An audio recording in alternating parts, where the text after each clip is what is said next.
What's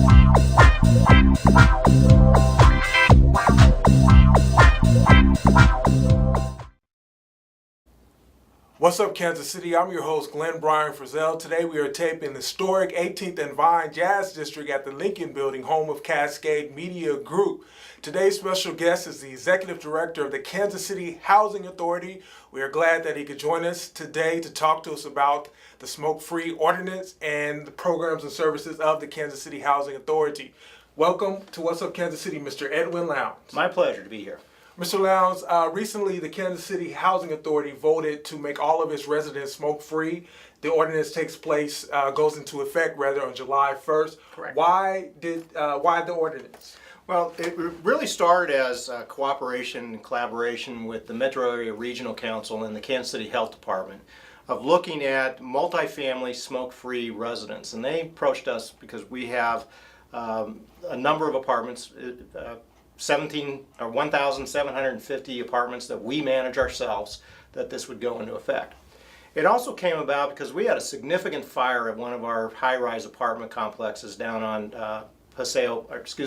Manuel Cleaver Boulevard in Woodland, where a person that was a smoker and on oxygen at the same time caused a significant fire that damaged the properties, 8 different units, and caused significant damage. The entire building had to be evacuated. And we saw smoking as an issue. We also, walking through those buildings, found that smoking doesn't stay in a smoker's apartment. It affects everybody in that apartment. So in that whole building, working with the health department and Metro Area Regional Council, we set out looking at how can we make the environment where the families we serve safer and healthier. We did a survey of all of our residents of, are you a smoker? And if you're a smoker, or if you're not a smoker, would you be in favor of prohibiting smoking in the buildings, in your units, on the grounds? And the majority said they were in favor of it.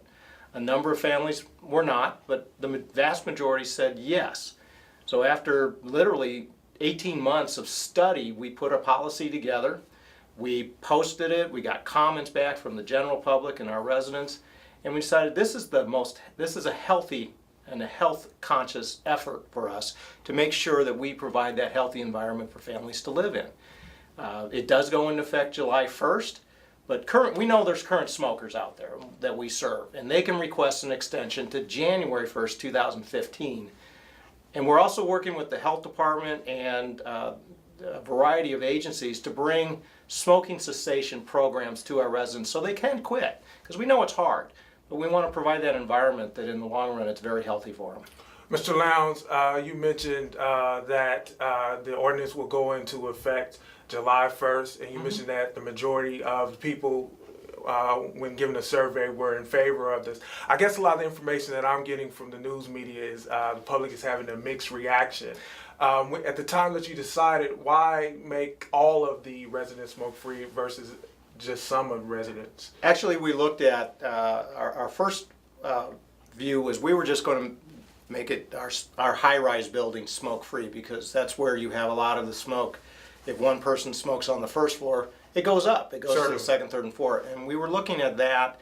But the more we surveyed our families that we serve, and the more we looked at national statistics and other housing authorities that have gone smoke-free, we made a decision that it was better to make all the families that we serve and all the apartments that we manage smoke-free, so that it was equal across the board.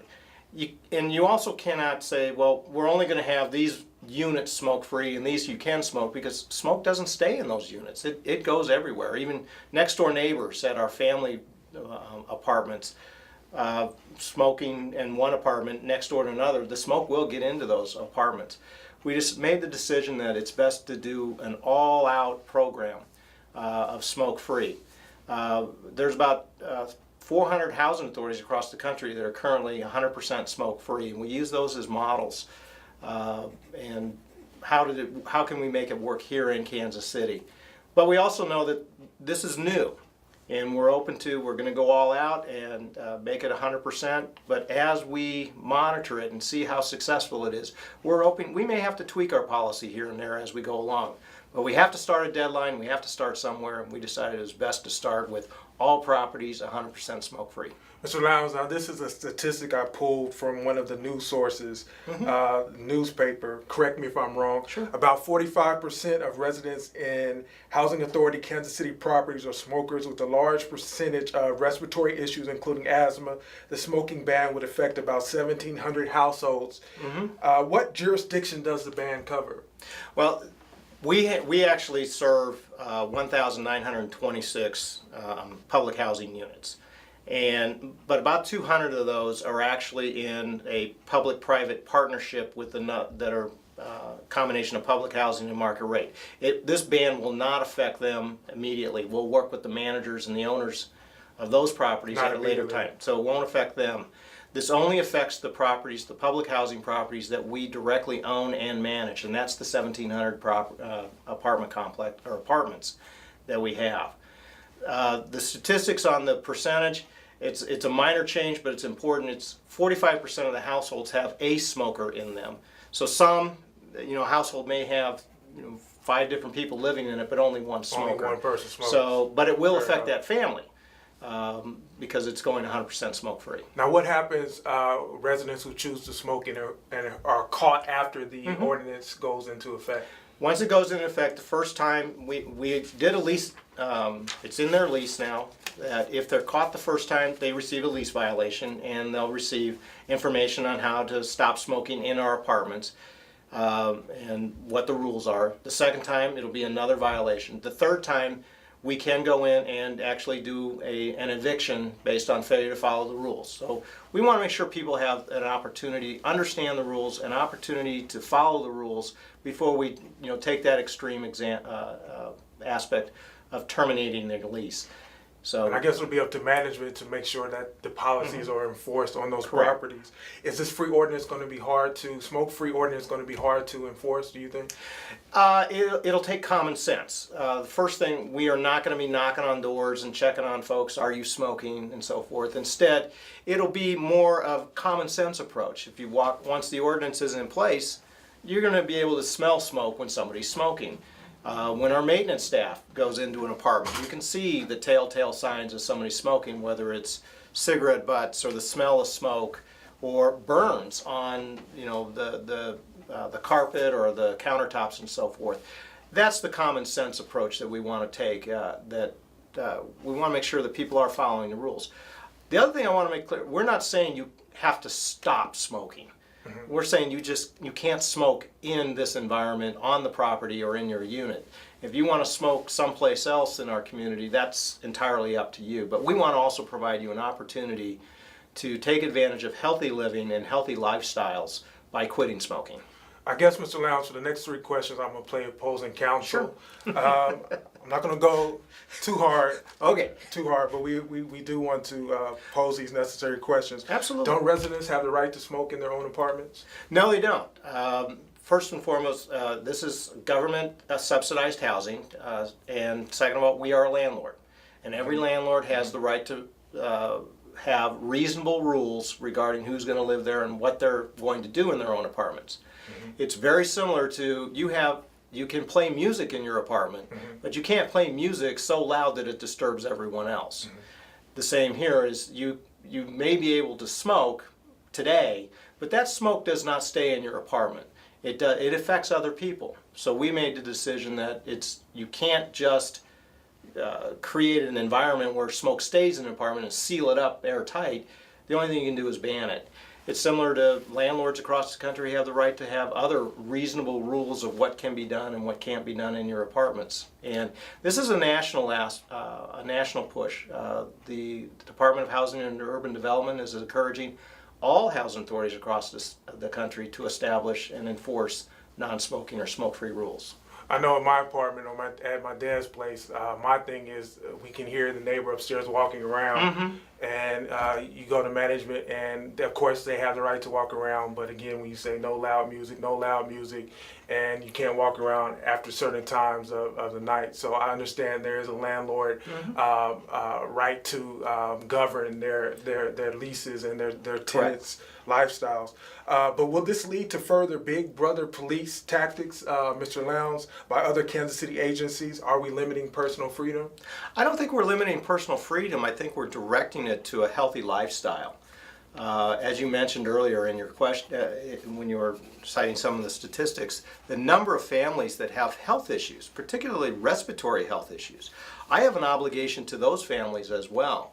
That if a smoker is living next door to someone that has chronic lung disease, well, how can the person with chronic lung disease enjoy all the benefits of his housing if the person next door voluntarily does something that affects them, the smoking? So it is that, how do I balance those aspects of somebody's choice to smoke and somebody's right to a healthy environment? I'm sitting in debate class and I'm learning here. There are two sides to the issue, Mr. Lowndes. There are those who say that the smoking is a health issue again, and that a large percentage of respiratory issues come along with it, including asthma for those who smoke. The ban could help prevent fires. There are those who write that those who currently smoke should be grandfathered, and out of fairness to those who are in good tenants, you mentioned that certain residents who smoke have until January, correct, as opposed to the July 1st, which is the general date the smoke-free ordinance goes into effect. What is your response to those tenants who don't agree with the ban at all? Well, again, we want to make sure we educate all the families that we serve with what the rules are and give all of our families an opportunity to follow the rules. By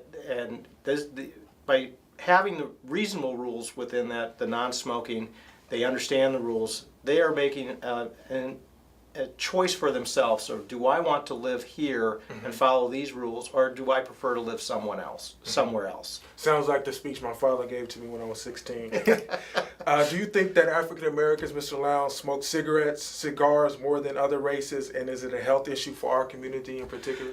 Statistics show that there's a higher incidence of smoking among African Americans. That's just a fact.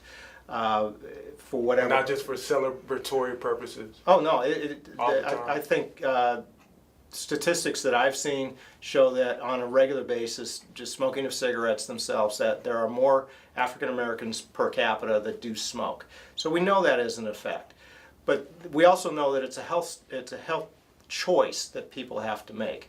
And a number of the families that we've discussed and talked this, and we've got input from across the board from residents, is while the majority of them are in favor of it, the majority asks the question, how can I quit? And that's where the second component of this policy is, how do we provide the services to these families that want to quit or need to quit and choose to quit?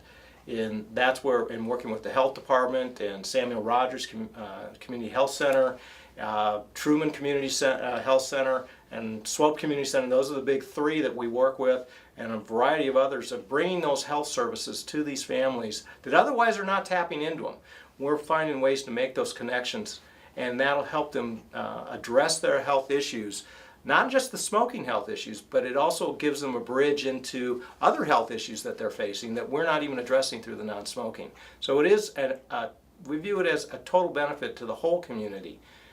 For providing that healthy atmosphere for them and a place to live. And Mr. Lowndes, when you say that, I think back a couple of decades ago, I'm not going to reveal my age, but sitting in DARE classes, and the instructor asks you, do you smoke? Does a family member smoke? This is how you could politely tell them that it's a health issue and it will be a benefit if you stop smoking.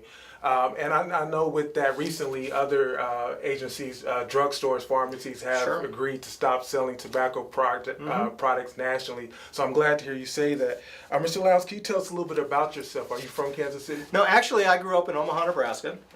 My family and I moved here 19 years ago. I started working at the Housing Authority shortly thereafter, originally as their general counsel.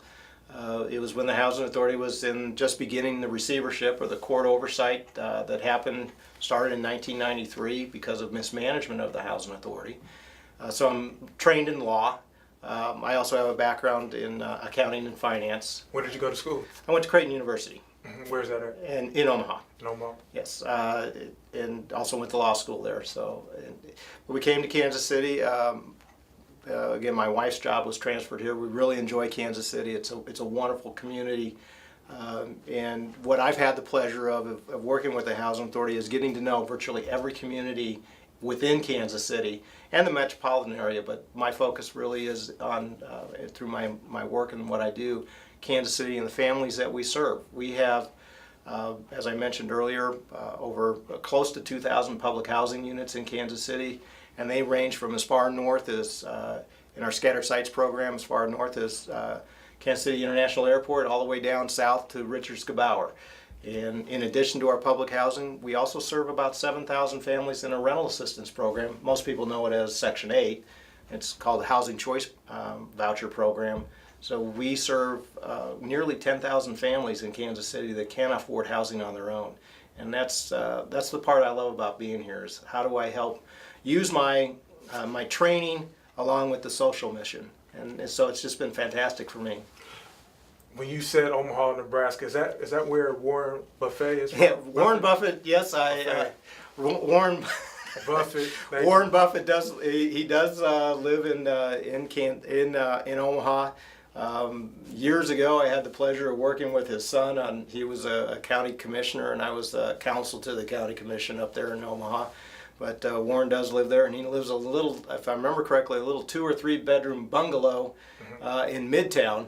He's not one of those mansion type people, so I've never had the pleasure of meeting him, but I do know his lifestyle. That's a pretty amazing story. Now, can you share with us, what else are you working on with the Kansas City Housing Authority? Absolutely. Again, our primary focus is helping families realize the opportunities that are out there and how they can achieve them. They come to us for a baseline of affordable housing they can't afford out on their own. So providing public housing or housing assistance, that becomes the foundation and the stabilization. The next piece is, how do we help those families realize their dreams? And we do that by partnering with community agencies out in the community, whether it's the Full Employment Council or the health centers that are in the community, Della Lamb or the Garrison Centers and the Parks Department. And how do we take them from where they are today and first have a dream, and then second, put a plan together to realize that dream. And we're very successful that every year we have a homeownership program, and every year we graduate about 10 families, 5 to 10 families a year that leave public housing or the voucher program and buy their own homes. Every year, Can anyone sign up for that? It is focused on our Family Self-Sufficiency Program participants, which is a 5-year program based on education and employment to help them increase their standard of living so they can move out of public housing or out of the voucher program and become successful on their own. And those are the families that we focus our home ownership program as just one additional opportunity for them. A number of our families don't know how to own their own home. They know the responsibilities, and they make a choice that I would rather rent because I want to put my resources into other investments and other opportunities. Or it's just simply, I'm not ready to own my own home today. So we provide those avenues and that information for opportunity, and then we want to find the way to open the door for them to walk through to that opportunity. Sometimes the kick on the backside to get them through the door, but they have to choose what they want to do. And a lot of our what we do at the Housing Authority is pair them up and partner them up with the people that can help them be successful. You mentioned avenues for opportunity, avenues to opportunity, Mr. Lowndes, and Full Employment Council. Is there a partnership? Do you partnership with agencies, philanthropical individuals, business owners, business community leaders to find people jobs? You know, people come to you sometimes who are vouchers, possibly do not have that source of income. Do you connect them with agencies, individuals who will give them long-term employment? We don't do it directly. The expertise in that area is the Full Employment Council. So we have an excellent relationship with them for our families, the individuals and the families that we serve, and connect them to the Full Employment Council, who has those connections in the employment area. Our expertise is in providing housing and not the employment, but we also have the ability to evaluate and look at and work with the families we serve and say, hey, you know, the Full Employment Council has this program or the other program, and that's how we can connect you into the community. It's also bringing those families out of the public housing arena and into the community as a whole. Very well. One last question. I'll give you the final words. Okay. I'd just like to ask you about social media. According to a 2014 Huffington Post study, 189 million Facebook users are mobile only, and YouTube reaches more U.S. adults ages 13 to 34 than any cable channel. African Americans in particular use social media a lot to talk to friends, to network, and find jobs. Do you think that social media is a luxury or is it a necessity now? I think social media today and internet services in general is a necessity. You can't even go to school today, grade school or high school, without needing access to the internet, and then that connects into social media and the communication. That is something that currently from both a federal policy and a lot of state policies don't recognize that yet, and I think that's something that we've been working with our legislators, mainly on the federal level, to say we need to be able to bring access to electronic media, to the internet, to social media, to the families we serve. Thank you, Mr. Lowndes. Do you have any final words for What's Up Kansas City? No, it's my pleasure to be here, and anyone that has any questions about the Housing Authority can feel free to contact me or any one of my staff. And how do they contact you? It's 816-968-4100, and that's our main number, and you can connect into the program that you're most interested in. See, Mr. Lowndes is not such a bad guy. We're glad that he could talk to us and demythicize some of the villainous characterizations that are in the news. Or maybe I'm being a little exaggerating there. But we do know that there is a smoke-free ordinance, and we're glad that you could talk to us about why that is going into effect and what residents can do to live more positive, healthy lifestyles. I'm Glenn Bryant Frizzell. Thank you for tuning in to What's Up Kansas City today. More videos online at www.whatsupkansascity.net. And remember, the sky's the limit. Aim high, shoot for the moon. If you miss, at the very least, you would have landed among the stars. Take care until next time. CMG wants you to always remember, the victory we call success goes to the best prepared. When you invest in your community, you're really just investing in yourself. Thanks.